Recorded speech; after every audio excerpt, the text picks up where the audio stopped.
আসসালামু আলাইকুম। আমি আজকে দেখতেই পাচ্ছেন কি রান্না করেছি, মাছ। এটা আসলে তেলাপিয়া মাছ নয়, রুই মাছ নয়, এটা কালীবাউস মাছ।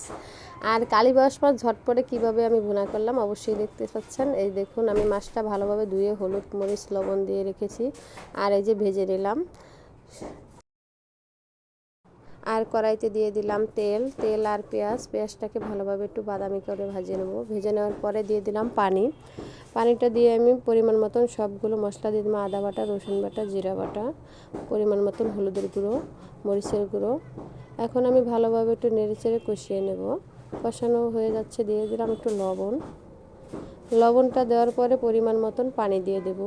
যত অল্প মাছ অল্প পরিমাণে পানি দেওয়ার পরে বলক আসার পরে আমি মাছের পিসগুলি দিয়ে দিলাম, আর কয়েকটা কাঁচামরিচ চিড়ে দিয়ে দিলাম। আর এই যে ঝটপট তৈরি হয়ে যাবে আমার মাছ বোনা। এই যে ফিরে আসলাম 5 মিনিট পর, দেখতেই পাচ্ছেন চুলাটা লো আঁচে রেখে দিয়েছিলাম। আর এখন আমার প্রায় হয়ে গিয়েছে। মাছের পিসটা আমি উল্টে দেব, একটু নেড়ে চেড়ে দেব। আর আমার চ্যানেলটাকে ভালো লাগলে অবশ্যই লাইক করবেন, কমেন্ট করবেন, শেয়ার করবেন। আর এই যে দেখুন, তৈরি হয়ে গেল ঝটপট আমার কালীবাউস মাছ ভুনা।